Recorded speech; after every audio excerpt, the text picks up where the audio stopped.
Hi, I am Sassy Stiletto, Miss Tiki Oasis 2016, and I'm here with Swanky to ask him some awesome interview questions. Let's start with the Hookie Lao. What inspired you to create Hookie Lao, and what do you think makes it different than other Tiki events? Well, Hookie Lao kind of came about by osmosis. There were a lot of people who, on Tiki Central, way back when, were coming to Atlanta to go to Trader Vic's.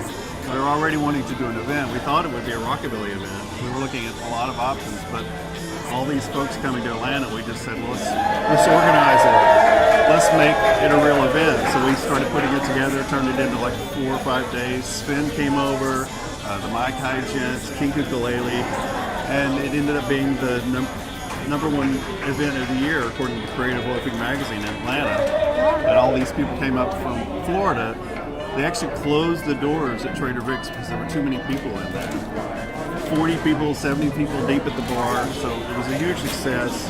And then moving it to the Mai Kai with the help of the Florida people who showed up, and we wanted to go to the Mai Kai anyway. And then once we got there, that was home, so that's where it stayed. What makes it really like a different kind of Tiki event? The biggest thing is the Mai Kai. Once you get to the Mai Kai, you're in heaven.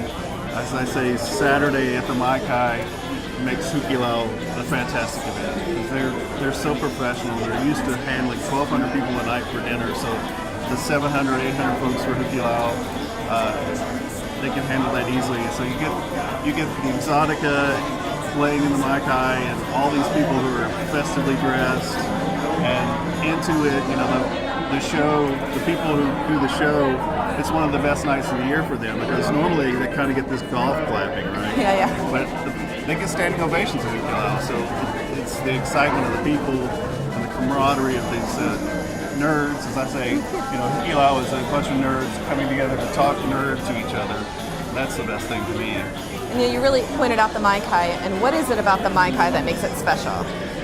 It's a direct connection. If you've read my book, and if you haven't, you should get it. It's that direct connection to Don the Beachcombers. It goes back to 1933 because all of the Mai Kai founding staff came from Don the Beachcombers, and they've been there for a dozen or more years. And it's the place you can go and kind of step back in time to the coat and tie. You know, the maitre d' meets you when you walk in the door, and there's this class, sophistication, and a kind of a otherworldly spectacle that it's hard to get anywhere else. That sounds amazing. I've never been. I've got to get there. So it seems like you cover a lot of ground in your book. What is your favorite topic or anecdote from the book?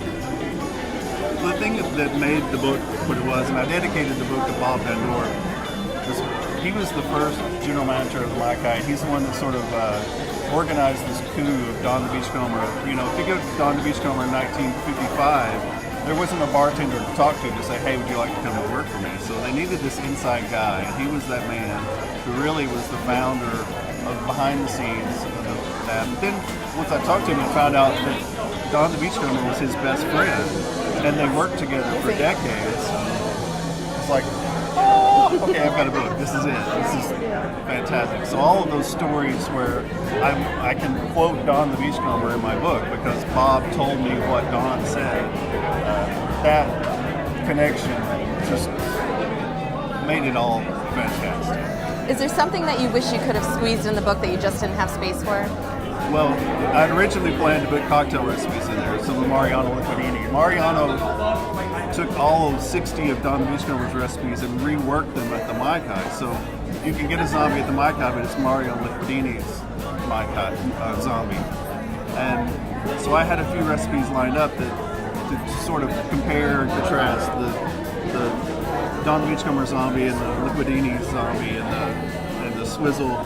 But at the time, I had such a short timeline that trying to put that material together at the last minute just didn't work. Maybe the second edition. Buy a lot of books, there'll be a second edition, and you'll get those recipes. So, in your opinion, what makes a perfect tiki cocktail? Balance. Okay.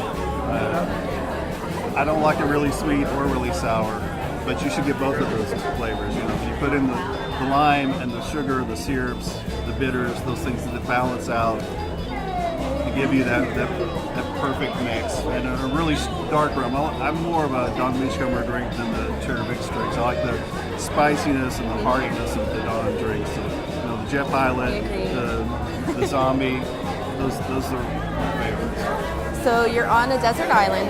You can have one thing. What is it? My wife. Oh, that is really cute. The book wouldn't have happened without her. I wrote it. She made it readable. It's amazing. Every word she touched. Teamwork. Yeah. Tiki teamwork. So what's next for Swanky? Laying the groundwork for a Gone to Beachcomber biography. Wow, that'll be Possibly. I mean, that's a huge goal. It's going to take a lot of people, a lot of time, a lot of effort. But we're trying to get that going. And while there are still people who remember Dawn, we can interview them and talk to them and get access to their photo albums and things like that.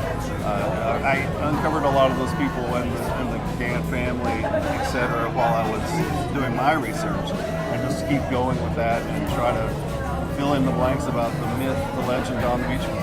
That needs to happen. So I'm happy that you're going to do it. I'm not sure that I want to. It's a lot of work. Needs to happen. Doing a book is like childbirth. I think I'm just past the memory of the pain enough to want to do it again. That's a great analogy. Well, thank you everybody for watching. Swanky, go read the book if you haven't already.